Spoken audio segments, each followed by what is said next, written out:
딱딱한 종목 팟캐스트와 두 남자 쇼가 카카오톡을 통해 시청 및 애청자 여러분들과 만나게 되었습니다. 카카오톡 친구 찾기에서 트리플 플러스를 검색해서 등록해 주시면 강연회 등 각종 안내사항을 알려드립니다. 주식에 대한 각종 문의는 메리츠증권 여의도금융센터 김성훈 과장에게 하시면 됩니다. 전화번호는 0260986320입니다.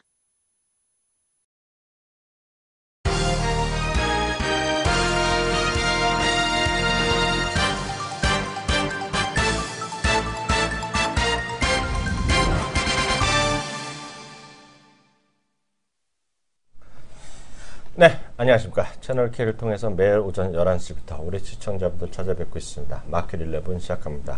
이양래입니다. 네, 안녕하십니까. 이승원입니다.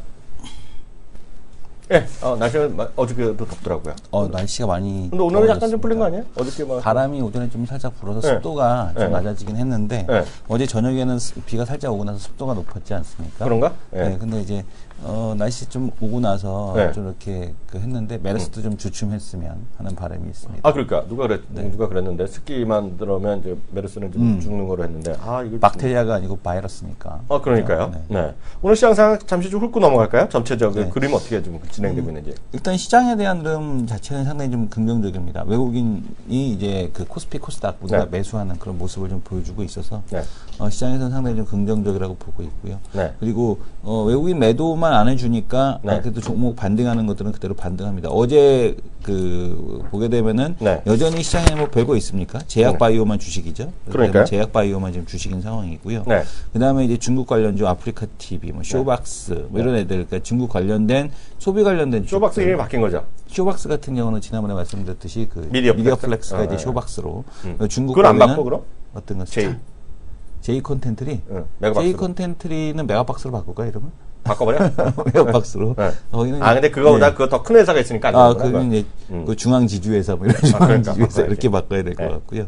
그다음에 지금 보게 되면 여전히 이 중국 관련주 그다음에 제약바이오 뭐 이거 외에는 시장에서 이렇게 뭐 탄력적이다라는 쪽은 없는 그런 상황으로 보여집니다. 특징주는 이런 거죠. 우리나라 물론 극장도 덜 가지만 우리나라 극장보다는 중국의 극장 수요 이런 거잖아요, 결국은요. 그래서 저는 그것 때문에 메르스 때문에 CJ CGV 파는 거는 어이가 없다 그랬는데요. CJ CGV가 올라가고요. 동보증권에서 한마디 했어요. 뭐 중국의 성장성 너무 심하게 쓴 것 같긴 하지만 여하튼 그런 게 오늘 아침부터 쭉쭉쭉 올라가면서 저희가 아침 시작할 때 플러스 2%, 저희가 한 9시 20분 전에 방송할 때 4% 정도였거든요. 4, 6% 그랬는데 13%까지 올라가고 있고요. CJ도 밀려 올라갑니다. CJ도 7%까지 올라가고요. CJ 헬로비전은 별로 안 올라가네. CJ 헬로비전은 지금 12,650원, 2% 정도 올라가고 있고요. 오늘 또 특징들을 보면 그래도 오늘 그런 관련주들 현대백화점, 호텔신라는 제가 어저께 얘기했죠. 우리 전형 교수 회동을 하면서 제가 호텔신라 보니까 사람이 다시 들어오기 시작했다 얘기했잖아요. 오늘 올라가잖아요. 말 나온 김에 한번 확인해 볼까요? 뭐 어떤 거요? 지금 한국인 관광객 주소가 이제 85,000명. 감소세? 이렇게 감소세 나오고 있는데, 그럼 도대체 한국인 관광객 85,000명이 얼마나 이제 큰 영향을 주는 숫자일까에 대한 쪽을 한번 보겠습니다. 그러니까 한 달에 들어오는 관광객이 지금 뭐 중국만 있는 건 아니죠. 그렇죠. 중국인 관광객만 있는 건 아니기 때문에 약 한 140만 명 정도 들어오고 있고요. 그러니까 물론 이제 중국인의 지금 그 숫자를 잠깐 한번 볼까요? 우리 보게 되면은 물론 이제 4월 달에 이 정도 들어왔단 말이에요. 4월 달에 들어온 게 지금 보게 되면은 138만 명. 중국인이 64만 명을 차지하고 있으니까 절반 정도를 차지하고 있다. 라고 보시면 46%죠. 구성비 46%를 차지하고 있고요. 그다음에 우리가 이제 좀 봐야 되는 게 또 하나가 밑으로 쭉 내려서 한번 보겠습니다. 이거 말고 또 하나 데이터를 볼 텐데 주요 국가별 통계를 이제 한번 보겠습니다. 여기서 보게 되면은 140만 명 들어왔죠. 근데 전년 대비해서 이게 한 10% 정도 늘어난 겁니다. 그렇죠. 그죠? 그러니까 전체 국민 해외 관광은 오히려 26% 증가를 했고요. 그러니까 나가는 사람은 더 많어, 아직 지금. 그러면. 나가는 사람이 더 많고요. 밑으로 이렇게 쭉 내려서 한번 볼 텐데, 밑에 보게 되면 1월부터 4월까지 누계를 한번 보겠습니다. 누계를 보게 되면 어떻습니까? 4월까지 459만 명이 나갔습니다. 그죠? 그러니까 전년 대비해서 10% 정도 들어왔습니다. 그러니까 지금 입국이 10% 정도 증가했고요. 물론 여기서 8만 명 정도 감소하게 되면 숫자가 전년 수준으로 떨어지기는 해요. 그죠? 하지만 이게 뭐 급격하게 감소돼 갖고 뭐 반토막이라고 관광객이 이런 상황은 아니라는 거. 그거는 이따 또 제가 또 2부 시간이 하고서 되면 제가 시간 되면 제가 어제 또 탐방 또 갔었다 그랬잖아요. 좀 실망했어요. 누가라도 혹시 저를 알아보는 사람들이 있을지 그랬더니 한국 사람은 거의 없더라고요, 어제도요. 근데 롯데 갔을 때보다 좀 많고요. 역시 제가 어저께 사진가도 찍어왔어요. 제가 12,000원 돈 냈는데 그 15,000원어치 그 쿠폰 받고 이런 거 있잖아요. 왔는데 그러니까 그 사람이 좀 늘어나긴 늘어나는데 그래도 예전 같지는 않죠. 근데 아까 저도 좀 통계를 알고 있는데 1월부터 5월까지요. 1월부터 5월까지 입출구 합으로 지금까지 1월부터 5월까지 전년 대비 17.5% 늘었어요. 입출구 합입니다. 합. 근데 6월 달 들어서는요. 증가인데 5%대로 훅 떨어졌어요. 그러니까. 그런데 출국자 수도 마이너스 난 날이 많아요, 지금요. 근데 그게 작년이랑 똑같이 비교할 수는 없는 게요. 작년에 6월 초인가 그게 그 무슨 연휴가 끼었었어요. 그래서 작년이랑 기저효과가 약간 다르긴 한데 여하튼 5%대로 확 줄어들었다. 그래서 어쨌든 간에 그 수요일까지인가 통과할 거예요. 그러니까 뭐냐면 그 증가가 저된 것도 아니고 현재 숫자를 보게 되면 그렇게 우려스러운 상황은 아니라는 얘기죠. 그러니까 지금 나가 보면은요. 사람이 엄청 없는 건 사실. 없는 건 사실이죠. 외국 사람이 없는 건 사실이겠고요. 그리고 어제 그 중국인 우리 가이드분하고 이제 확인을 했지만, 중국인이 줄지 않았냐? 그랬더니 전혀 줄지 않았다. 그건 한 얘기고, 자기 있으니까 조금 줄었다는 얘기인데요. 그분이 바쁜 분인데, 거기 가서 알바하고 있는 거 보면, 되겠다 그러더라고요. 일이 없어서 알다 그러더라고. 아, 그렇습니까? 근데 일이 많이 준 건 사실이에요. 근데 지난 제가 롯데 그 면세점 갔을 때 충격은 아니었어요. 사람이 많았는데, 다만, 제가 물건을 물어보고 상담할 때 원활히 됐다. 그건 분명합니다. 그래서 한참 많을 때보단 절반 정도는 줄어든 건 사실인 것 같아요. 그렇게 얘기할 걸 잠시 또 후에 또 찍어온 사진도 있으니까요. 같이 보면서 말씀드리겠고요. 다음 코너 들어갑니다.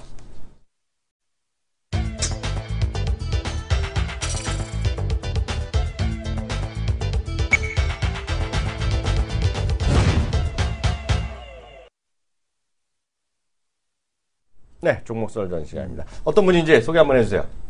자, 이미 방송을 통해서 증명은 평생 돼 있어, 이미. 우리는 박학 다식하지만 저분은 박학 소식하시는. 저분 다식하시나? 어제 무지하게 먹었는데. 박학 소식하시는. 김종효 전문위원 모시겠습니다. 안녕하세요. 안녕하십니까? 많이 드십니까? 전 외식과 대식과 굳이 따지자면 중간 영역 정도 있는 것 같아요. 중간 정도. 박학 중식하시는. 이성훈 대표는 술도 좋아하는. 저 술 안 좋아한다니까요. 안 좋아하는데도 이렇게 마시는 거 보고 평균을 위해서. 평균을 희생하는 거지. 이 한 몸 희생하는 거죠. 오늘도 한두 가지 정도 주제였는데 첫 번째 주제는 우리 차이나 리스크 때문에 하는 석유화학 요쪽 얘기 많이 이슈가 되는데 어떻게 보세요? 그 얘기 좀 풀어주세요. 일단 산업연구원의 리포트 내용부터 한번 살펴볼 필요가 있는데요. 대부분의 이제 국내 증권사들 리포트는 석유화학 업종의 이익 증가 측면만 강조해서 얘기하고 있는 것에 반해서 이 산업연구원의 제목 자체가 차이나 리스크에 직면한 석유화학 산업의 대응 방향이라고 나와 있습니다. 제목 자체가요? 그래서 어떤 리스크인지 조금 살펴볼 필요가 있겠는데요. 먼저 리포트 내용을 준비된 그림 몇 가지를 통해서 좀 보시죠. 첫 번째 그림을 보면 국내 석유화학 산업의 매출과 이익 증가율인데요. 전반적으로 감소 추이라는 거죠. 그래서 매출도 줄고 있고 이익도 감소하고 있다. 자, 이것이 왜 이런 방향으로 나타나고 있는지를 살펴보게 되면 석유화학 제품의 중국 수출 증가율이 워낙 줄어들고 있기 때문이고요. 또 하나 중국 쪽으로 너무 쏠려 있기 때문에 석유화학 업종 같은 경우에는 중국의 흐름에 따라서 등락을 거듭할 수밖에 없는 그런 상황이다라고 보여집니다. 근데 최근에 중국 경제에 대해서는 걱정하는 목소리가 매우 높고요. 또 하나 주목해 볼 만한 사실은 고정 투자가 AI, IB 이런 것들이 나오고 있음에도 불구하고 쉽게 늘고 있지 않다라는 것이거든요. 그래서 석유화학 산업 자체의 모멘텀이 과거처럼 커질 수가 없다라는 점이 가장 중요한 문제점인데 최근 이제 국내 증권사들이 강조하고 있는 것은 과거에 워낙 안 좋았던 흐름보단 그래도 개선되었다. 주가는 너무 싸다. 그래서 반등이 가능하다라는 논리로 접근을 하고 있습니다. 어쨌든 큰 그림에서 보면 분명히 과거 대비 성장 동력이 엄청나게 둔화되고 있는 건 사실이고요. 또 하나 이제 문제는 뭐냐면 중국의 로컬 업체들이 크고 있다라는 거죠.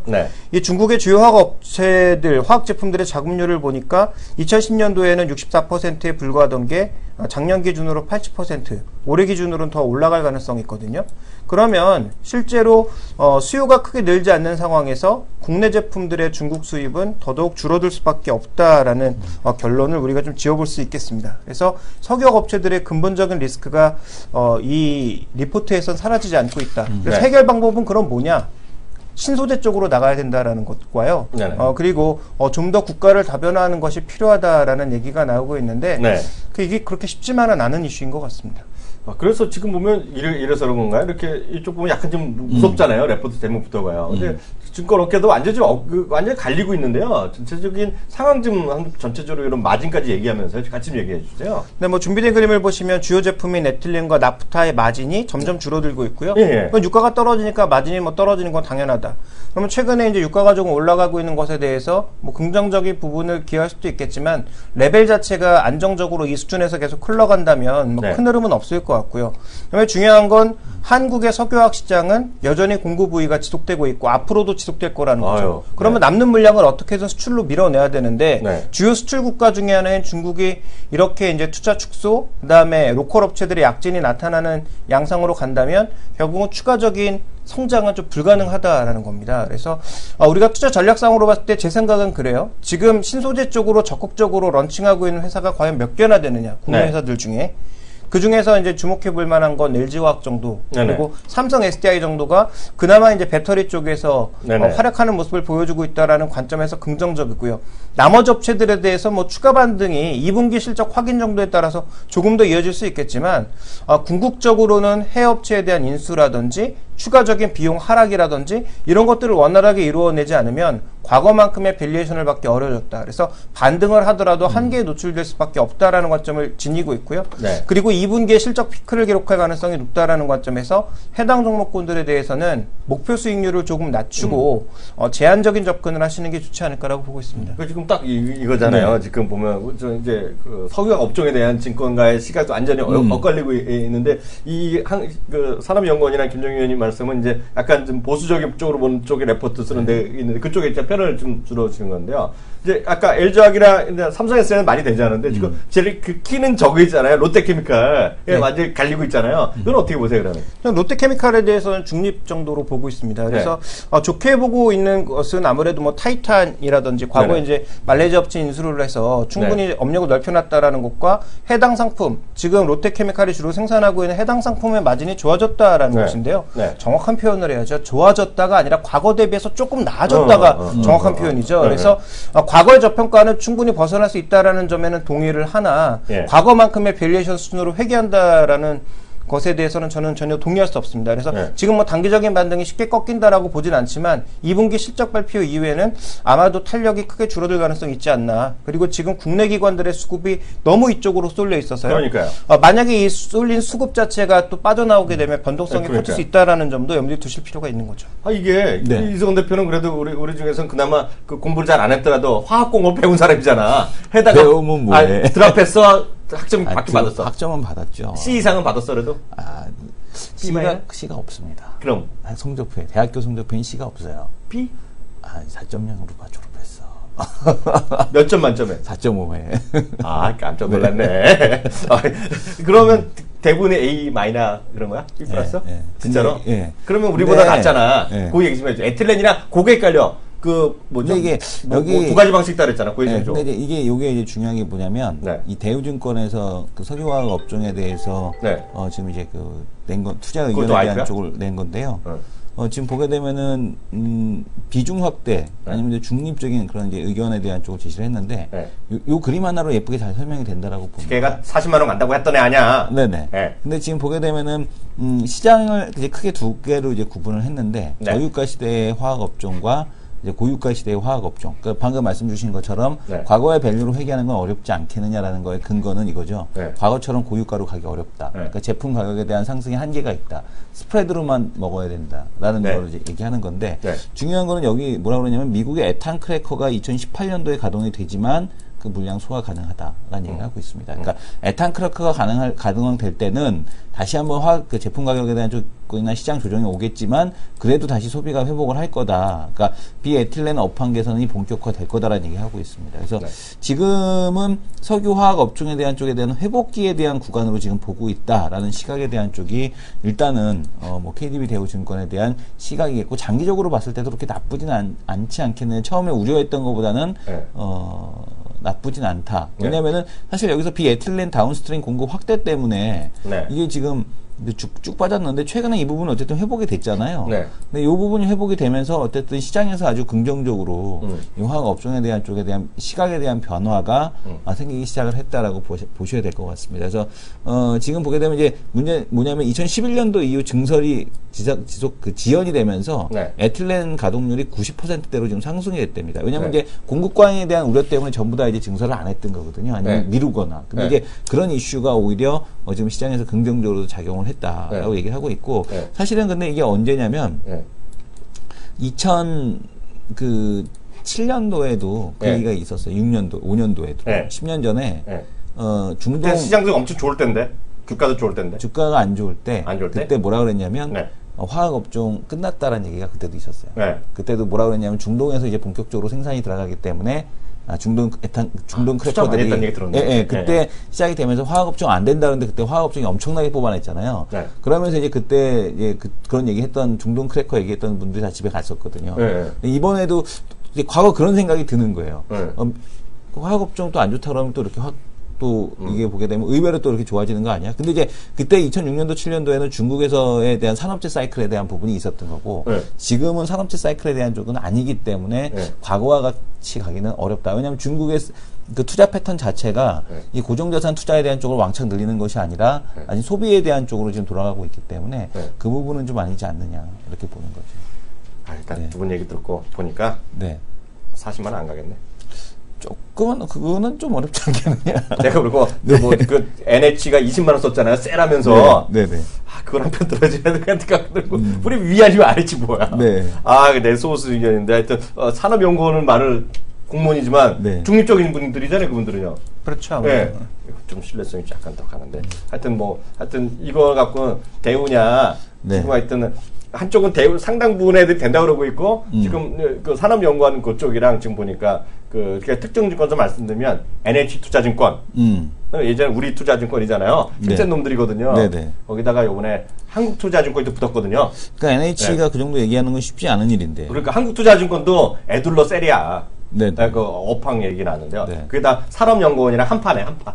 단판에 네, 보시면 될 것 같습니다. 하여튼 재밌어가지고 것 같습니다. 저는 하여튼 근데 그게 안 가면 저는 롯데케미칼 안 가면 시장 재미없을 것 같아요. 그러니까 한국투자증권은 아예 그냥 비중 축소 의견을 내버렸죠. 네, 그 석유학 전체를 그냥 네. 몽땅 그냥 한 방에 보내버렸어. 거기는 아예 그냥 다 비중 축소를 내버렸고요. 한 방에 보냈어, 한 방에. NH투자는 셀렉이네, 셀. NH투자도 셀. 네. 보여드려. 네, 여기 지금 보게 되면은 네. 화학 업종에 대해서 한국투자증권 보고서인데요. 네. 하락되는 비중 축소. 아예 이렇게 의견 내기가 쉽지 않은데. 그리고 NH투자증권에 네. 보여드려. NH투자증권을 좀 찾아야겠네요. 네. 거기 들어가서 기업에 들어가서요. 네네. 롯데케미칼. 근데 롯데케미칼만 거기는 파는 거 아니에요? 그러니까 지금 중요한 게 롯데케미칼이지. 말씀하셨던 대로 저거 저런 건 필요가 없지. 저거 네. LG화학이나 삼성에서 약간 다른 개념. 여기는 아예 그냥 보고서 자체가 이것도 셀이잖아요. 증권사에서 보기 드문 보고서 셀. 하향. 셀 나왔잖아. 20만 원. 셀 20만 원. 이 용기 있는. 근데 우리는 이제 키움은 buy. 내가 좋아하는 애가 있는데 어디 갔지? 네. 손모시기 있는데. 네네. 손모시기. 손모시기 있는데. 손영주 교보증권? 그 손 아닌데. 누구? 손지우 내가 좋아하는데. 내 인자하는 친구인데. 네. 얘는 이 친구 대단하네. 목표 주가도 그냥 30만 원 딱 나오잖아. 30만 원까지 살 거 없다는 거지. 심지어 메리츠는 스트롱인데 스트롱 바이 40만 원인데. 그러니까 누구 하나 죽는다니까. 집에 가는 거네. 황유식은 스트롱 바이고 누구는 셀이고 난리도 아니네 여기 지금. 손지우의 형이 있는데 네. 이 사부가 있는데 네. 사부가 누구냐면 이런 거 다 알아요. LIG가 있네. LIG가 있는 사람이 바이오견이네. 그러니까 재밌는 게 뭐냐면 파가 있어요 여기요. SK 출신인 애들이 좀 있어요. SK 이노베이션 그쪽 있죠. 그러니까 반도체는 삼성전자, 하이닉스 출신인 듯이 이쪽에는 SK에서 일했던 애들이 좀 팔을 형성하고 있는데요. 그쪽이 좋다고 그러네 지금. 딱 봐도 느낌에. 느낌 좋아. 근데 지금 보게 되면은 반대로 또 이제 메리츠의 보고서는 그냥 바이가 아니고 스트롱 바이. 스트롱 바이 40만 원. 스트롱 바이라 셀은 둘째 한 명 보내드려야지. 뭐. 아니, 왜냐면 이게 보내드려야지 뭐 깔끔하게. 이런 보고서가 나오기가 되게 쉽지가 않은데. 쉽지 않다 그래서 계속 재밌다 그러는 거잖아. 지금 보면 여기는 셀이고 여기는 스트롱 바이고. 재밌습니다. 그러니까요. 하여튼 여기까지 하겠고 다음 뉴스 한번 들어보겠습니다. 요즘 보니까 구글이 에너지 쪽 투자 이런 얘기 많이 나오잖아요. 요즘요. 애플은 또 뭐 한다 그러는데 그 얘기 좀 해보죠. 오늘 CNBC에서 나온 그 기사를 보면 구글이 케냐의 풍력 에너지에 사상 최대 금액을 투자한다라는 얘기가 나왔는데요. 케냐 정부에서는 공식적으로 부인했고요. 구글 쪽에서는 노코멘트에 가까운 그런 뉘앙스를 보여주고 있는데요. 우리가 좀 주목해 볼 만한 이슈가 아닌가라고 보여집니다. 최근에 IT 기업들이 이쪽에 엄청 투자하고 있거든요. 페이스북이라든지 아니면 시스코 같은 경우에도 최근에 친환경 데이터 센터를 만들기 위한 노력을 엄청나게 하고 있고요. 이쪽에 이제 돈을 좀 심한 표현으로 쏟아붓고 있다라고 해도 과언이 아닐 정도입니다. 도대체 왜 이런 짓을 하고 있느냐? 그 전에 이제 구글에 최근에 이제 부각받고 있는 인물이 있거든요. 최근에 이제 구글의 홈페이지 한 명의 이제 CEO급 사람이 새롭게 들어왔는데요. 이름은 크레이그 베렛 부사장입니다. 근데 이 양반이 담당하고 있는 게 뭐냐면 네트워크하고 에너지 사업을 담당하고 있습니다. 구글에서 네트워크 에너지를 담당하고 있다. 좀 생소한 그런 부분인데요. 준비된 그림 먼저 보시면 지금 여러 가지 사업들 중에서 그린 에너지를 통해서 얻고자 하는 바가 분명히 있다라는 것을 밝히고 있고요. 그리고 실제적으로 네트워크 사업 같은 경우에는 미국의 구글 파이버 같은 것도 있었지만 이쪽에 투자하기보단 오히려 아프리카라든지 신흥 지역에 투자를 많이 하고 있는 것으로 최근에 좀 발견이 되고 있습니다. 그래서 이 부분을 통해서 과연 구글이 얻고자 하는 게 뭐냐? 일단 표면적으로는 데이터 센터라든지 아니면 인터넷이 보급 안 된 지역에 인터넷을 보급하기 위한 그런 노력의 일환으로 볼 수가 있겠는데요. 좀 더 깊게 들어가게 되면 제 생각엔 그래요. 대표적으로 이제 여기서 얘기하고 네트워크라든지 이런 것들이 모두 공공재 아닙니까? 그렇죠. 근데 공공재는 기본적으로 국가가 통제하는 것이 일반적인데요. 여기에 지금 구글이 진출을 해서 새로운 영역을 만들어 나가고자 한다는 것에 우리가 주목해 볼 필요가 있는 거죠. 물론 미국 내에서도 일부 지역을 중심으로 구글 파이버 같은 것들을 넓히고자 하는 노력이 있었지만 기존 이제 사업자들 때문에 넓히지 못하고 있고 오히려 유럽 같은 쪽에서는 돈을 더 내고 있거든요. 망 중립성에 위배된다고 해서 오히려 돈을 구글이 프랑스텔레콤 이런 쪽에 더 내고 있는 것이 현실인데 이런 관점으로 보게 된다면 구글이 일부 신흥 지역에서는 공공재를 아예 스스로 투자하고 있다라는 거고요. 그 형태를 한번 좀 보실 필요가 있는데 굉장히 이제 독특한 게 많죠. 이제 구글 솔라 같은 경우에 지역에다 집중적으로 투자해서 구글이 만든 데이터 센터를 전부 운영하는 전력을 미국의 공급업체, 미국의 유틸리티 업체들이 공급하는 전력을 쓰지 않고 스스로 해결하겠다라는 것이고요.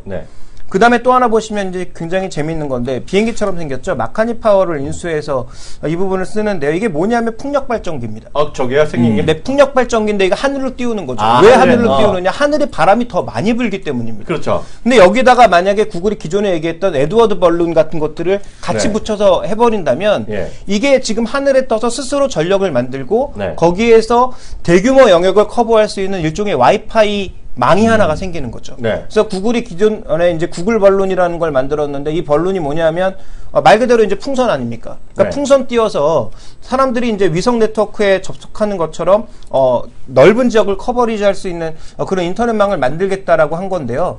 이 마카니 파워에서 만든 이 풍력 발전기 같은 경우에는 하늘에 떠서 기류가 심한 곳에서 정말로 돌리면서 전력을 발생시키면서 사용할 수 있는 것이기 때문에 거기에 와이파이망에 만약에 같이 붙게 된다면 구글이 진행하고 있는 프로젝트 X의 일환으로 무언가 새로운 모델이 나올 수 있다는 것을 우리가 알 수 있거든요. 그래서 구글은 굉장히 재밌는 연구를 많이 하고 있고 이게 신흥국 같은 경우에는 정부의 정책 같은 것들이 워낙 변해서 변동성 자체는 있지만 만약에 진출하게 된다면 굉장히 재미있는 모델들이 앞으로 많이 만들어질 수 있다는 측면에서 우리가 좀 주목해 볼 필요가 있지 않나라고 보고 있습니다. 이승훈 대표는 어떻게 봐요? 일단은 아니 뭐 그 그린 에너지 뭐 구글이 한다니까 하는 거죠. 근데 중요한 거는 이제 아직까지는 당장 좀 와닿기는 어려운 게 앞에서도 보셨지만 어제 이제 제7차 수급 전력 계획안에서 보게 되면 우리하고는 약간 좀 먼 얘기니까 좀 부러울 뿐이고, 그러니까 그 데이터 센터를 이제 운영하고 있는 기업들 아니면 이제 그러니까 에너지원하고 식량 몇 가지가 있잖아요. 그렇죠. 그걸 쥐고 이제 흔들었을 때 이제 금관 인프라로 가져갔을 때 이제 그 국가도 이제 쥐고 흔들 수 있는. 그러니까요. 근데 이제 이런 것들에 대한 투자를 하고 있다. 이런 것들에 대한 투자를 하고 있다는 게 좀 상대적으로 좀 무섭다라는 생각은 듭니다. 그러니까 구글이 좀 한 나라 같은 거기 때문에 엄청나게 거기다가 얘기 나왔던 대로 요번에 있잖아요. 우리가 말로 하면 알뜰폰을 한 거잖아요. 그쵸. 알뜰폰을 하는 거 MVNO가 결국 한국말로 알뜰폰인데 구글이 알뜰폰도 들어가는 거잖아요. 난 근데 이 시점에서 궁금한 게 이찬진 씨는 요즘에 뭐해? 예전에 잘하고 있는 거 아니에요? 이찬진 씨가 유명 사람이 결혼하잖아요. 그게 아니라 이찬진이 뭐 한다고 그때 한국컴퓨터 팔면서 전력망 네트워크 하겠다고 그랬거든요. 쌍팔년도에? 네, 그때 10년 전에 벌써 전력망 네트워크 하겠다고 그래갖고. 지금 정말 뭐 하시나? 그래서 난 그게 궁금하더라고. 그게 왜 안 되지, 상용화가? 나 그래서 되게 궁금했거든. 그게 왜냐하면 전력망 네트워크를 하게 되면 어쨌든 간에 통신선이 이제 필요 없는 거잖아요. 그래서 그게 되게 궁금하더라고요. 만약에 이제 우리가 사물 인터넷도 필요 없잖아. 그냥 어차피 전기는 다 써야 되는 건데, 그냥 충전되면서 전력망이 되면 되게 좋은 거잖아요. 엄청 좋은 거죠. 그래서 아마 근데 국내 같은 경우에는 뭐 워낙 공기업, 한국전력 공기업이고 뭐 이러다 보니까 또 통신망 같은 경우를 워낙 그 국내 통신 3사가 꽉 잡고 있다 보니까 아마 이제 기존에 이쪽이 밀려서 아마 안 된 게 아닌가 싶기도 하고요. 이제 우리가 이제 생각해봐야 될 건 과연 그럼 우리나라에서 그러면 이런 게 어떤 시사점을 가지느냐가 이제 중요한데 구글이 이렇게 데이터 센터를 포함해서 빅데이터 쪽에 신경을 많이 쓰고 있고 향후 IoT 시장 같은 경우에도 그린 에너지 쪽으로 나갈 가능성이 있다는. 왜냐하면 실제로 IoT 기기 같은 경우에는 전력을 그렇게 많이 필요로 하지 않는 기기들도 충분히 있거든요. 그러니까요. 그러면 지난번에도 한번 말씀드렸지만 유일하게 성공한 태양광 발전이 그 일본의 소형 가전 발전에서 성공을 했다라는 말씀을 드렸는데, 그런 것을 기점으로 해서 에너지 월이라든지 그러니까 에너지 벽 같은 것들 그런 것들을 만들어서 앞으로 이런 소형 가전에 있어서 집안이나 아니면 소규모 네트워크를 운영하는 데 있어서 이런 그린 에너지가 굉장히 많이 보급될 가능성이 있고요. 최근에 테슬라가 하고 있는 ESS의 상용화 사업. 그런데 ESS의 가격은 기존 ESS 가격의 7분의 1 정도. 그래서 이것을 앞으로 많이 보급하겠다라는 얘기를 하고 있으니까 우리 시장 내에서도 결국은 어떤 방향으로 가느냐. 준비된 그림을 보시면 IT와 에너지가 만나서 새로운 ICT 컨버전스를 창조한다라는 거죠. 그래서 빅데이터 열풍, 그 다음에 우리가 흔히 얘기하는 여러 가지 컨버전스 열풍이 결국 그린 에너지까지 같이 끌어올린다라는 것이고요. 그 관점에서 우리가 관심을 가져야 될 건 스마트 그리드 관련주들은 장기적으로 분명히 비전이 있다라는 말씀을 드리고 싶고, 또 하나 이제 이 가운데에서 ESS라든지 향후 2차 전지의 혁신이라든지 이런 것들은 분명히 우리 시장 내에서도 자리매김을 할 가능성이 굉장히 높다라고 봐야 될 것 같습니다. 그래서 해당 관련주들 중에서 의미 있는 시장 비중을 갖고 가고 있는 종목에 대해서는 분명히 주목해보자. 그래서 향후 전력망 배분이라든지 아니면 HVDC 같은 그런 제품들은 분명히 저는 된다라고 보고 있거든요. 그래서 이런 제품들을 만드는 국내 기업들에 대해서는 관심을 가져보자. 또 전력을 배분하는 한국전력에 대해서도 여전히 관심이 필요하겠다. 이렇게 좀 보고 있습니다. 그래서 스마트 그리드가 예전에 한번 이렇게 작은 업체도 하나 있고 이거 100%인지 모르겠네. 뭐 아시는 분이 그 회사 그 이사님으로 가갖고 그 회사를 살려보겠다고 이름을 바꿨나 보네. 그 회사가 또 못 찾죠? 이름을 또 바꿨나 본데 가 있어요. 근데 스마트 그리드가 아직까지 그렇게 LG LS 산조를 예전에 그 얘기할 때도 그렇고 전부 다 스마트 그리드에 포커싱을 했었거든요. 근데 그게 그만큼 보급은 안 되는 것 같아요. 그게 이제 그거죠. 저는 김종희 의원의 그냥 아니 나도 당연히 가야 된다고 보는데 그게 이제 기술력이랑 그 단가 싸움이잖아요. 근데 이제 거기다가 정치인의 의지 이런 게 들어가잖아요. 정치인의 의지. 그리고 이제 향후의 큰 그림인데요. 이제 이명박 정부 때 녹색 성장하다가 이제 하고 원전하다 이제 잘 안 됐잖아요. 거기다가 4대강 하다가 안 됐는데 지금 정부도 뭐 딴 거 하니까 열심히 하니까 뭐 그런데 문제는 이번에 제가 봤을 때 가장 앞서는 게 어떻게 보면 제주도거든요. 제주도에서 얼마 전에 발표했잖아요. 그게 그 같은 개념인데 2030의 에미션 제로거든요. 이게 2030년에 가면 그 화력 발전, 하여튼 뭐 발전 전부 다 그 그린으로 가게 된다는 거. 특히 자동차 있죠? 100% 그 그린 에너지로 가겠다는 거거든요. 그러니까 그런 하나의 흐름으로 가는 게 왜냐하면 그걸 하나 하면 이게 우리나라는 딴 지역을 안 쓰더라도 수많은 개발도상, 그 당시에도 개발도상은 있을 거잖아요. 그런 쪽에 많이 가기 때문에 장기적으로 큰 비전이 있다는데 저도 한편 드리도록 하겠습니다. 네, 오늘 여기까지 하겠고요. 또 다음 주에 또 더 좋은 얘기 뵙도록 하겠습니다. 지금까지 김종희 의원님과 함께했습니다. 감사합니다. 네, 감사합니다.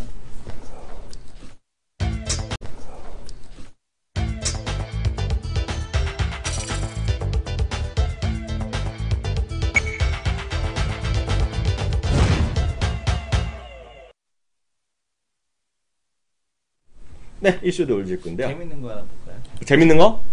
재밌는 거 좀 해봐. 인바디 밴드 한번 볼까요? 인바디 내가 그렇게 얘기했더니 디스하더니. 아니, 그 내용을 좀 보여드리려고. 아, 인바디 밴드인데 네. 사람들이 많이 사서 네. 지금 쓰고 있는데 네. 지금 보게 되면은 좋은 내용이 많습니다. 네. 그러니까 지금 댓글을 한번 볼 텐데 내가 댓글 좋아하잖아. 항상. 그러니까 지금 보게 되면 나는 왜 안 인바디 보여? 밴드 난 안 너무 보여. 마음에 듭니다. 적극 추천합니다. 이런 얘기들이 되게 많거든요. 한국말에 뭐야? 네, 추천합니다. 한국말이야 지금 써있는 게? 근데 네. 이제 사용 후기를 좀 볼 필요는 있을 것 같아요. 네. 그러니까 가장 많이, 그러니까 이분이 한 달간 사용하고 나서 네. 한 달간 사용하고 나서 이게 올리기는 쉽지 않은데, 인바디 이분은 체중계도 같이 가지고 있나 봐. 네. 근데 이제 한 10%가량 차이가 난다. 네네. 인바디 체중계에서 직접 재는 체지방률하고. 네, 네, 네. 그다음에 걸음걸이수가 SS 대비해서 삼성 거 대비해서는 20%가량 적게 나온다. 이런 더 얘기가 운동을 있습니다. 시키려는 의미지. 근데 긍정적인 건 뭐냐면 네. 펌웨어 업그레이드가 계속해서 되나 봐요. 한 2번 정도가량 이루어졌으나 아직까지 만족스럽지 않다라고 하는데 네. 어쨌든 간에 이 펌웨어 업데이트를 지속적으로 하고 있다라는 거. 그러니까 네네. 인바디 밴드가 좋은 사람들 아직 있는데 네. 그러니까 좀 이렇게 정확하게 네. 하는 사람들 같은 경우도 좋고 보게 되면은 네. 아주 정확하게 그런 측정을 원하는 게 아니라면 네네. 그러니까 지금 보게 되면은 전반적으로 이제 그 추세 네. 그러니까 많이 증가하느냐 아니냐 이 정도만 보기에는 네. 참 좋은 제품인 것 같다. 그래서 코골이가 심해서 이거 찰 때 자고 확인해 보니 얼마에 몇 시나 움직이고 이런 것들을 알 수 있다. 네. 코골이 이것 때문에 이 댓글 때문에 한번 사볼까 하고 훅 한번 아, 그거 애들 예. 처음에 많이 쓰는 거가, 그 PPT 네. 쓰는 거가 애들 그것 때문에 써요. 예, 잠자는 그래서 거, 수면 체크. 잠자는 수면 체크 네. 때문에 이제 잠깐 많이 훅 했었는데 네. 가격은 지금 보게 되면 인바디가 지금 가격이 한 15만 원 정도, 15만 원 정도 예, 할까요? 15만 원 네, 정도 내외로 네, 네. 지금 가격이 형성이 돼 있습니다. 그래서 지금 보기 17만 9천 원인데 네. 쿠폰 적용하면 한 15만 원 정도 살 수 있더라고. 네. 그래서 뭐 이런 거 쭉 보니까 네. 또 안 좋다고 쓴 사람은 또 안 좋게 해요. 기대보다는 안 좋다 이런 네. 얘기를 하고 있는데 네. 뭐 다시 하려고 나오고 뭐 저 전화 알림 기능 때문에 산 이유가 50%인데 네. 지금 잘 안 올려준다? 잘 안 올려준다. 그러니까 버그 발생이 좀 있다. 뭐 이런 네. 얘기했는데 그런 거는 뭐 어쨌든 해결될 거고. 해결될 거니까. 네. 그래서 더 그 추세를 보는 데는 상당히 괜찮은 제품이다. 다만 정확한 디테일한 부분을 하려면은 이제 그 전문 기기 좀 더 큰 거 이런 걸 사셔야 될 것 같고요. 네. 이런 얘기를 했었거든요. 우리가 이제 그 뭐라 그랬냐면 네. 맨 처음에 이제 아이센스에서 들은 얘기가 아니고 네. 제가 이제 그걸 조사하다가 다른 데서 들은 얘기인데 네. 혈액으로 측정하는 것하고 땀으로 측정하는 게 있지 않습니까? 뭐래요? 땀, 그러니까 어떤 만약에 이제 체지방 성분이나 뭐를, 몸에 있는 성분을 뭐든지 간에. 측정을 할 때, 네네네. 근데 혈액으로 측정하는 게 가장 정확할 수밖에 없답니다. 네. 땀은 겨드랑이에서 측정하느냐, 손에서 측정하느냐, 측정 부위에 따라서 성분이 달라진대요. 그래서 혈당이 높게 나올 수도 있고 낮게 나올 수도 있고 그래서 이게 정확하지 않은 데이터를 이제 땀으로 측정하는 거는 정확하지 않은 데이터가 나올 수 있는 거고 네. 이 혈액으로 측정하는 기술이 가장 정확하고 가장 좋은 데이터를 가지고 있다더라. 그리고 생각했던 것보다 이게 기술력이 그 혈액 측정하는 그 기술력 있잖아요. 이게 나는 맨 처음에 뭐 혈당계 그거 얼마 뭐 10,000원도 안 하는 거 그거 뭐 돈 되겠어 했는데 그게 아니더라고. 그게 아니라 상당히 그게 의미 있는 기술이 이런 측정 기술 같은 거 있잖아요. 네. 이런 측정 기술이 상당히 좀 많이 필요하더라라는 거를 그래서 이 혈액 측정 쪽에 대한 쪽에 좀 많이 꽂혀 있습니다. 그리고 이제 아까 얘기했죠. 잠깐 그 미밴드가 얘기 나와서 그런데요. 여러분 다 아시잖아요. 그 네. 스포츠센터나 헬스클럽 가시면 그냥 네. 딱 써 있잖아요. 그래갖고 거기 가면 헬스 트레이너가 별것도 아닌데 회원님 새로 오셨으니까요. 오늘 한번 재드릴게요 하면서 특별히 해주는 것 같은 거. 이게 보면 이렇게 서 있잖아요. 서서 네, 잡고 서서 잘 잡고 보세요. 하잖아요. 손을 양손을 잡고요. 맨발로 거기 발을 댑니다. 네. 그게 가장 기본이에요. 근데 그게 예를 들면 2-30만 원 그것도 인바디에서 하는데 또 보세요. 병원에 가보시면 그거 없는 애들 보면 손으로만 잡는 게 있어요. 그것도 체성분 하는 거예요. 네, 맞습니다. 어떤 거는 또 체중계에서 발만 대는 게 있어요. 그것도 체성분인데. 맞아요. 그러니까 어떤 거는 또 손목에만 하는 거잖아요. 인바디가. 갈수록 효과는 조금씩 떨어지는 거예요. 가장 좋은 건 발과 손을 맨발로 잡고 있는 거거든요. 네, 그게 핵심이에요. 그쵸. 근데 그러니까 그건 비싸니 갖고 다니면서 하니까 뭔가 좀 약간 적응력이 떨어져도 그거 하는 거니까 그렇게 정도 이해하시면 되겠고 이것도 정확한 수치는 아니더라도 그게 추세를 아는 거잖아요. 자기가 뭐 운동을 많이 해서 체중이 떨어졌다는 건 한 기계로 똑같이 계속 재면 네. 맞을 거 아닙니까 지금요. 네네. 정확한 수치는 절대 수치는 안 맞더라도 그래서 그렇게 이해하시면 되겠고요. 앞서 이제 어떤 분은 샤오미랑 얘기했는데요. 약간 개념이 약간 다른데요. 샤오미 미밴드는 뭐 20불이면 사잖아요. 네, 그래서 뭐 시청자분들 아셔야 될까. 그럼 이게 16만 원이면 싸냐 비싸냐는 건 저는 이제 우리나라 후기는 처음 봤고 미국 후기는 많이 봤거든요. 근데 미국은 좋다고 그랬는데 왜냐하면 그 미국의 핏빛이 한 230불 정도 하거든요. 200불이 넘거든요. 그러니까 뭐 싼 레벨도 있는데 웬만큼 베스트바이 이런 데서 사시려면 보통 한 230불 줘요. 그러니까 200불 넘으니까 이게 좀 싼데 200불에는 거기 보면 물론 그 인바디 밴드보다 기능이 약간 부족한 게 있고요. 또 핏빛 일부는 그냥 그 시계도 잘 안 되고 거기도 그냥 그 장난감 같은 거 있어요. 그래서 그런 있는데 그런 것도 한 150불, 60불 하죠. 그렇기 때문에 가격은 이렇게 다양하다. 근데 보시면 일단 될 것 같습니다. 근데 중요한 거는 하여튼 그런 것들이 저는 하여튼 많이들 탈 거다. 그 정도까지 일단 제 의견을 다시 한번 드리겠고요. 그 다른 얘기도 한번 해보죠. 지금 보시면 국민연금 삼성물산 더 샀다는 것도 무슨 얘기야? 국민연금이 삼성물산 지분율이 늘었어요. 네. 지금 아주 저미가용이고 네. 결국엔 캐스팅보트를 국민연금이 지고 갈 수밖에 없는 네. 이제 그런 상황이 전개되는 것 같습니다. 네. 이번에 국민연금에서 누구 편을 들어주느냐 네네. 이게 이제 그 관건이 될 것 같은데요. 네. 그림을 한번 보면 쉽게 더 이해가 되실 것 같습니다. 네네. 삼성물산 합병 주주총회 이제 이게 나왔는데 네. 지금 6월 10일 공시 기준하고 6월 4일 공시 기준이 다르죠. 네. 국민연금 같은 경우가 지분이 네. 오히려 더 늘었습니다. 이번에 보게 되면은 네. 국민연금도 지금 추가적인 매수를 통해서 의결권을 확대했죠. 9.98%였는데 네. 10.15% 이렇게 됐고요. 네. 그 다음에 이제 엘리엇 매니지먼트하고 네. 어제 말씀드린 것처럼 일선시장 합치면 9%대. 네. 그 다음에 지금 보게 되면은 여기가 삼성그룹 우호 세력이 네. 이 KCC 지분까지 다 합쳐갖고 20%거든요. 네. 근데 이게 국민연금이 이쪽으로 붙게 되면은 부결이잖아요. 네. 그죠? 네. 국민연금이 이쪽으로 붙게 되면 바로 부결입니다. 네. 바로 부결돼요. 네. 그 다음에 여기다가 뭐 소액주주까지 참여가 됐으니까. 네네. 근데 삼성 쪽으로 붙게 되면은 뭐 말할 것도 없이 그냥 70% 이상이 되면서 바로. 그게 쉽지 않은 게요. 그래도 안 되는 게, 그 재적 가반수의 3분의 2 찬성이기 때문에 그래서 70%가 참여했을 때를 전제해서 7 곱하기 또 3분의 2 하면 47% 확보해야 돼요. 대충. 47%. 네, 그러니까 그 갖고는 가능성이 상당히 높죠. 네네. 국내 기관이 한 10% 정도 되거든요. 네. 그러니까 그렇게 다 합하면 40%까지 돼요. 네. 그러니까 다시 말씀드리면 삼성도 하고요. KC도 하고 국민연금 기타 연기만 딱 40% 되니까요. 7%는 더 확보돼야 되거든요. 네. 그러니까 사람이 안 오면 상관없죠. 70%가. 근데 그 정도 왜냐면은 그렇게 많이 오지를 못하는 게 개인들이. 그러니까 뭐 외국인들도 네. 뭐 이렇게 다 와서 그 주총에 다 오는 건 아니잖아요. 그러니까 네. 위임장이 들어가죠. 그렇죠. 뭐 위임을 받았다고 치면 그러니까 엘리엇이 얼마나 위임을 받았는지 모르겠는데. 그래갖고 관건 중에 관건이 말씀드렸잖아요. 국내 하나는 벌써 저쪽으로 손들어줬잖아요. 그래서 바빠진 거거든요, 삼성이. ISS라고 말씀드렸잖아요. 네네. ISS가 최고의 영향력 있는 애들이에요. 걔네들이 돈 받고 해주는 게 그런 거거든요. 근데 이제 외국인 지분이 31%가 나오거든요, 지금. 보시면. 네. 보여주세요. 지분. 외국인이 31%거든요. 그 중에 7%가 LLC거든요. 그러니까 나머지 외국인 중에서 몇 프로가 얘네가 들지. 그게 핵심이죠.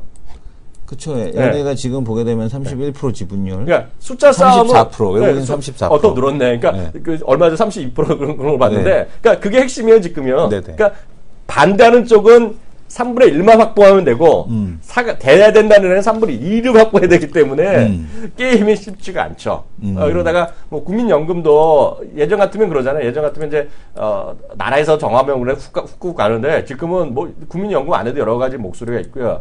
특히 이제 요즘은 국가 간 경쟁 제한 그런 거가 이번에 한미 FTA 한 게 있을 거예요. 그래서 지금 이거 뭐 질주일지 아무도 모르지만 얘네들이 그런 어떤 또 소송전을 따들어가면 상당히 오래 걸릴 수 있죠. 그래서 모르겠어요. 어떻게 될지 좀 모르겠고 우리가 방향성을 예측할 수는 없잖아요. 근데 전 계속 똑같은 말씀드리지만 이 판은 결국은 어저께도 그런 얘기하니까 뭐 맞다 아니다 하신 분 계시고 사람이 다 틀리지만 의견은 저희가 뭐 한쪽을 뭐 맞다고 말씀드린 것이 아니라 그 개미 투자한테는 좋은 일로 결과는 많이 나타났다. 그리고 이런 거죠. 대주주나 최고 경영자는 기분 나쁘죠. 왜? 야 내가 내가 내 회사를 내가 하겠다는데 너희들이 웬 말이야 이놈아. 그런 거거든요. 근데 그런 사람들의 반대에 행동하는 투자가 입장에서 보면 주식회사라는 거는요, 주주들의 주식이죠. 대주주의 주식을, 개인 기업은 아니거든요. 대주주가 개인 기업 하려면 상장시켰으면 안 되죠. 네, 네. 그렇잖아요. 상장을 시켰으면 안 되는 거예요. 그러니까 벅스 해스웨이가 그 상장, 자기 거 거의 맡아 그러고 혼자 해도 되는 거잖아요. 지금 이게 그게 아니거든요. 그래서 이건 정말 모르겠어요. 저는 이게 상당히 저는 긍정적으로 보고 있어요. 삼성물산 어떻게 될지 모르겠지만 하여튼 대한민국에서는 좋은 생각이라는 생각 갖고 있습니다. 다음 코너 들어가겠습니다.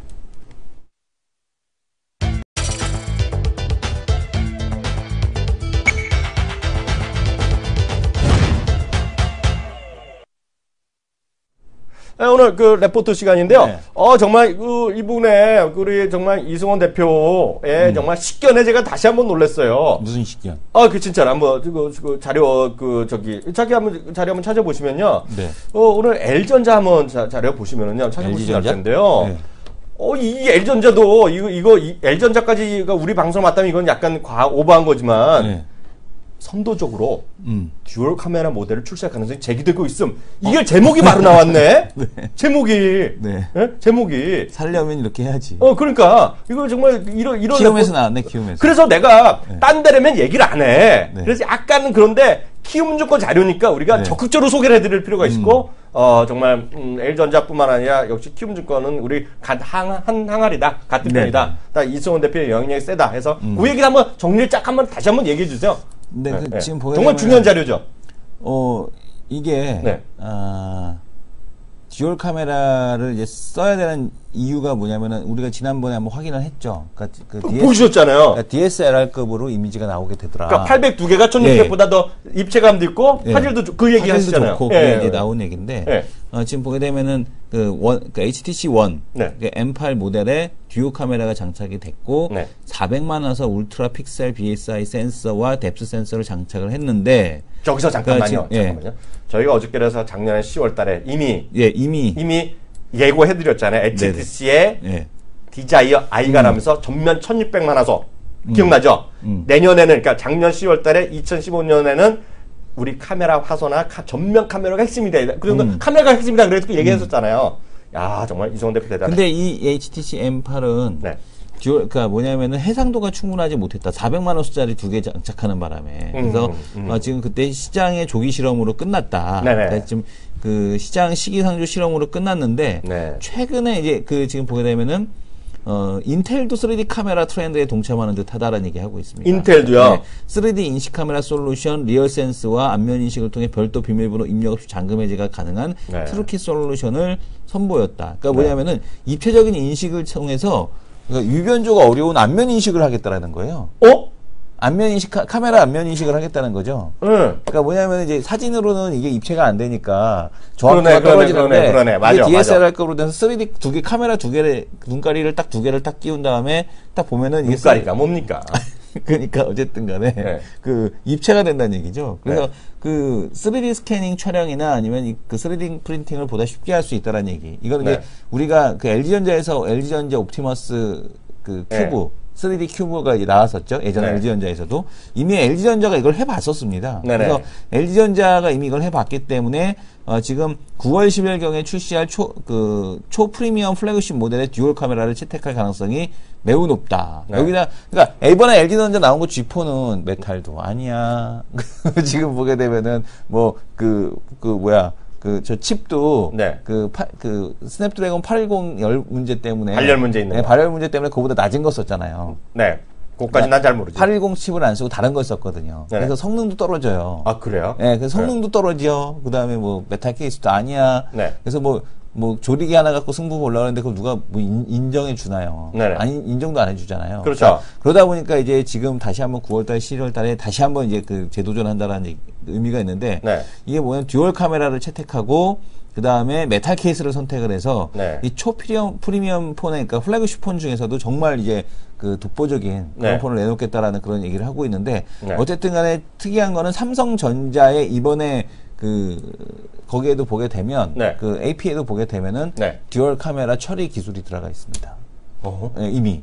그래서 이제 듀얼 카메라를 지금 차세대 기술로서 지금 탑재가 되는 게 아니냐라는 그런 인식이 상당히 강하고요. 애플이 이제 링스 컴퓨테이셔널 이미지를 인수한 것 자체도 걔네가 이제 듀얼 카메라 그 처리 기술 전문 업체니까 이제 이것이 또 의미가 있는 것이 아니냐 이런 얘기를 하고 있는 거죠. 그래서 애플의 링스에 대한 인수 그리고 이제 이렇게 되면은 카메라 업체들이 이제 앞으로 잘 될 수밖에 없는 이제 그런 상황이 지금 된다 이렇게 보셔야 될 것 같습니다. 그래서 카메라 관련주들에 대한 쪽들을 좀 잘 봐야 카메라 관련해서 얘기하는 거 지금 몇 개 좀 봐주세요. 그러면 MC넥스 뭐 계속해서 말씀을 드렸던 거고요. 그러니까 왜냐하면 이제 기본적으로 MC넥스는 일단 실적이 되기 때문에 얘기 드린 거예요. 실적이 되기 때문에. 그다음에 이제 그 고화소수 그러니까 카메라를 그렇다고 해서 뭐 지금 400만 원짜리 2개 낄 것도 아니고 800만 원짜리 2개 낄 거 아니잖아요. 그렇죠. 못 끼겠어요.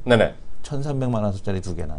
그러니까. 아니면은 1,600만 원짜리 2개 끼겠죠. 그렇죠. 그죠? 그러니까 어쨌든 800만 원수 이상이 되게 되면서 1,300만 원수가 넘어가면서 그 렌즈 검사 장비, 카메라 모듈 검사 장비가 도입이 되는데 그 모듈 검사 장비를 만들고 있는 게 하이비전 시스템입니다. 그래서 이쪽들. 그다음에 그래서 하이비전. 그다음에 이제 검사 장비가 되게 중요하니까. 그다음에 또 이제 보게 되면은 그 밑에 그 카메라 모듈 업체들이 상당히 많은데 카메라 그 모듈 업체들에 대한 쪽들도 일시적으로 다 수혜를 받을 수 있지 않을까 이렇게 보여집니다. 그래서 이제 아마 카메라 모듈 하게 되면 뭐 파트론부터 시작해서 쭉 있는데 나머지는 아직까지는 그렇게 크게 아니고 삼성 쪽에서 이제 비중 늘려가 있는 MC넥스, 그다음에 현대차에도 납품하는 MC넥스 이런 거. 그리고 특히 이제 에이다스 시스템이 되기 위해선 그 문제가 뭐냐면 이미지 해석을 위해서 그런 3차원적인 이미지가 된다라면 에이다스 시스템이 좀 더 정교해질 수가 있거든요. 그렇죠. 속도도 빨라야 되고 거리 측정이 더 그렇죠. 그 정확한 있으니까 그 원근이 있기 때문에 더 잘 되기 때문에 에이다스 시스템에도 이 듀얼 카메라 기술이 적용될 가능성이 매우 높다는 얘기입니다. 그래서 이런 것들을 놓고 보게 되면 카메라 쪽이 여전히 좀 긍정적이다. 모듈 쪽이 이렇게 보셔야 될 것 같아요. 하나만 간단히 보겠습니다. 하나 제 화면 이제 잡아주세요. 앞서 이제 CJ, CGV 얘기했는데요. 이거는 동부증권에서 나온 자료인데요. 뭐 제 화면 잡아주세요. 제 화면이요. 중국을 향한 헐리우드의 구애 작전이다 이렇게 나오는데요. 이건 이제 간단히 말씀드리겠습니다. 요새 계속 말씀드리는 이런 그 메르스 때문에 떨어지는 거 보면 약간 어렵다 생각을 하거든요. 근데 이건 전 똑같은 걸 두 가지 관점에서 말씀드리면 이 내용도 그런 건데. 중국을 향한 헐리우드의 구애 작전인데 이건 솔직히 얘네가 레포트 너무 늦게 썼어요. 한 5달 전에 써도 되는데 지금 늦게 쓰는 감이 있는데 그래도 지금이라도 뭐 제대로 썼다라는 생각 갖고 있습니다. 어찌됐건 이 친구 레포트 잘 썼어요. 착한 참 잘했어요. 내가 주겠는데 보면 중국이라는 거예요. 근데 보시면 잘 들으셔야 돼요. 대한민국에서 극장 사업은 그렇게 성장 산업일 수가 없어요. 저는 그거 분명히 생각을 하고 있어요. 왜? 이미 대한민국 제일 많이 본다 이거예요. 더 이상 보기가 쉽지 않아요. 의무적으로 1년에 12편씩 보라 강조하지만 않으면 잘 안 돼요. 왜냐하면 1년에 평균 우리나라 4.5개, 5개를 보기 때문에요. 이미 전 세계에서 제일 많이 봐요. 더 이상 보기는 쉽지 않아요. 그러면 요번에 좀 메르스 때문에 안 볼 거 아닙니까? 그럼 좀 손해 나겠죠. 그렇지만 그게 대세에 영향이 없다는 거예요. 왜냐면 작년에도 마찬가지 6월 달에 안 좋았고 뭐 그렇기 때문에 똑같다는 거예요. 근데 계속 안 되면 문제겠죠. 다만 이번에도 이게 갑자기 폭락할 수도 있어요. 왜? 중국이 또 갑자기 메르스가 났다. 그럼 폭락이야, 폭락. 근데 지금 아직 그렇지 않잖아요. 그럼 지금 여기서 했지만 중국을 향한 헐리우드의 구애 작전에 딱 써 있는데 이게 마찬가지라는 얘기예요. 이게 보면 CJ, CGV도 중국 때문에 하는 거거든, 사람들이요. 예? 근데 이제 그건 아직 한계가 있죠. 왜냐면 1년에 중국은 34편으로 정해져 있거든요. 코타란 게. 그래서 무진장 갈 수는 없지만 그런 거다. 그래서 CHB가 있고요. 1위가 어디냐. 그래서 바로 차트를 몇 개 보여드리겠는데요. 보시면 제 화면 그냥 계속 잡아주세요. CJ, CGV는 한 5위권, 10위권 하는 게 있고, 이게 완다 시네마입니다. 잘 보세요. 완다 시네마인데, 이거 여러분들이 살 수 있다? 살 수 없어요. 왜? 심천에 거래되어 있는데, 올해 상장됐는데요. 올해 더블 이상 났어요. 그래서 이게 심천 시장이 성강통 내면 이걸 반드시 해야 되는 겁니다. 제가 보기에. 예? 무슨 얘기인지 아시겠죠? 그래서 이거 완다 시네마가 1등이에요. 그럼 제가 하나 해야 되는데, 중국 사람, 미국 사람도 살 수 없잖아요. 지금 이거요. 근데 보세요. 지금 우리나라 지금 영화 잘 안 된다고 그러잖아요. 근데 우리나라도 뭐가 잘 돼요? 주라기 공원 있잖아요. IMAX 예매 안 돼서 난리 났거든요. 제가 바로 찍어드리겠습니다, 여기요. 나 그거 예매해야 되는데. 네. IMAX 있죠, IMAX. 제가 그래서 저희 방송에서 여기 했는지 모르겠지만, IMAX 있죠, IMAX. 이거 어디 갔어, IMAX. 네? IMAX가 지금 사상 최고가예요. IMAX가요. 네? IMAX가 다 하는 것도 중국은 더 큰 걸 좋아하잖아요, 사람들이요. 그죠? 그쵸. 큰 거 좋아하니까 완다 시네마가 극장 새로 질 때마다 이런 거 막 들어가는 거예요. 지금 중국은 IMAX 영화로. 그래서 저는 하여튼 여러분들 그 해외 주식 하신 분들은 IMAX를 보시라고 말씀드리고 있어요. IMAX. 아셨죠? 오늘 여기까지 하겠고요. 1분 여기까지 하겠고요. 그래서 제가 지난번에 여기 좀 높은 분 만났을 때 자꾸 저한테 뭘 물어보려게 IMAX는 한번 보세요. 내가 그렇게 슬쩍 얘기하고 나서 딱 보니까 계속 올라가고 있네? 어쩜 좋아, 이거? 어제도 상한가? 어제도 사상체효과? 오늘 새벽도 사상체효과? 네. 좋은 방송이야? 네. 예, 오늘 1분은 여기까지 하겠습니다.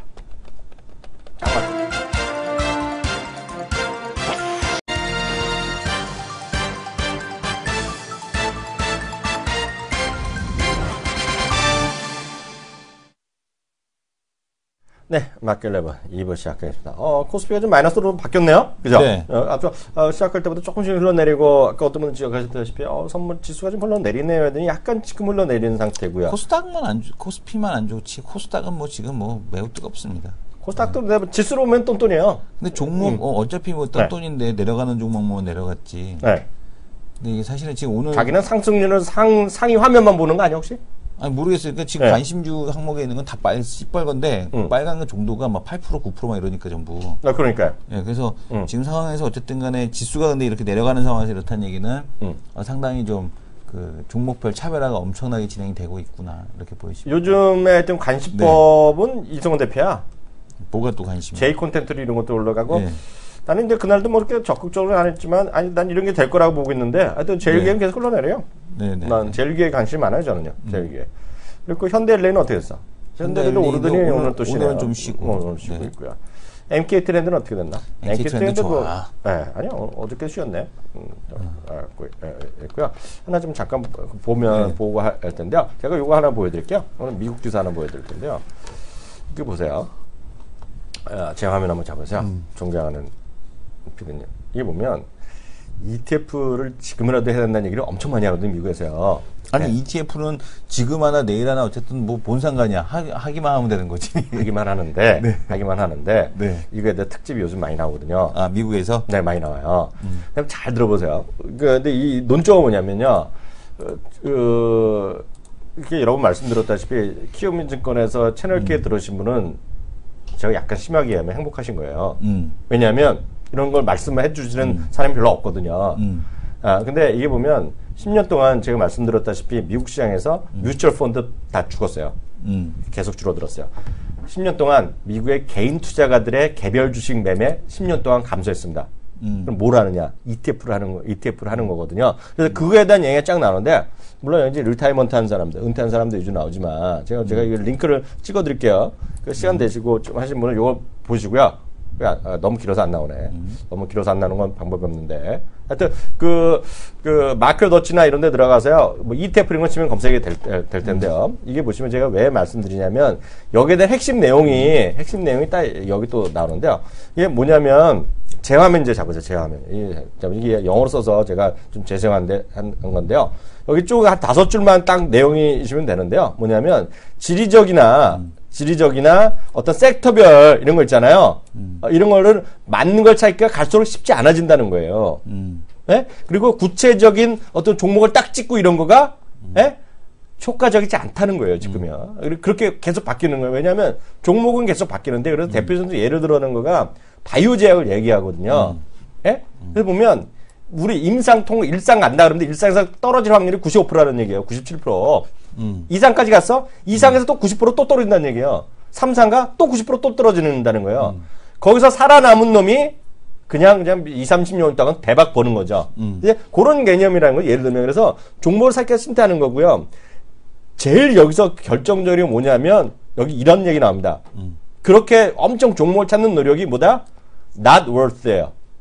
Not worth. 뭐예요? 쉽게 해서 제가 이걸 2만 만을 써놨는데요. 쉽게 해서 그런 노력이 돈이 안 된다는 얘기예요, 지금요. 돈이 안 되더라는 얘기예요. 그래서 섹터나 이런 것만 더 오히려 좀 검토하시고 그러면 훨씬 낫다는 얘기죠. 그래서 저는 예를 들어서 한미약품 이런 것들을 우리 서부장님 만나갖고 일주 만나고 산 쓰면 대박인데 네. 지금 이 시장에서 한미약품 사라고 해서 살 사람이 몇 명이 있겠냐는 거예요. 현실적으로 보면. 그잖아요. 그잖아요. 네. 알면 사겠죠. 전 잘 모르거든요. 그럼 저보러 이양님 당신 한미약품 사라 그러면 저는 안 사요. 왜? 제가 몰라서 안 사거든요. 근데 저는 그러면 타이거 그 헬스케어 ETF 사겠냐고 그거 사거든요, 저는. 예. 근데 뭐 관점이 많이 다르겠지만, 그래서 여러분들 하여튼 그런 그 종목에 대한 너무 하나하나 그런 것보다 리스크가 워낙 크고, 특히 다음 주부터 있죠. 다음 주부터 30% 가잖아요. 네. 지금 종목이 예를 들어서 지금 우리나라도 마찬가지가 이제 되는 거예요. 지금 미국에서 보면 갑자기 어느 날 갑자기 잘 나가던 바이오주에 70% 떨어진 거 많이 있었잖아요. 간혹 있잖아요. 그게 다 임상 떨어진 거거든요. 그잖아요. 네. 우리나라도 그런 주식 많이 있을 거란 말이죠. 임상, 2상 간다, 3상 간다. 뭐 많이 있잖아요. 네. 그러다 실패했으면 그거 이틀이면 반토막 나죠. 4일이면 완전히 현금 산 사람도 주식이 없어지거든요. 가치가 없어지거든요. 네. 그래서 이게 갈수록 ETF에 대한 선호도가 미국도 높아지고 유럽도 높아지고 있거든요. 그러니까 제가 장담하는데 여기 계신 분의 지금 1,700분 중에 지금은 10분이 안 한다 그러면 앞으로 10년 후에 되잖아요. 5년, 10년이면 이 중에서 제가 봤을 때 500분이 ETF 할 거라고 있어요. 주 매매를. 그러니까 여러분 잘 생각하셔야 되겠고요. 지금부터라도 많이 좀 연구 검토하시면 좋겠다 이런 생각 제가 정말 진심으로 드립니다. 다음 코너 들어갑니다.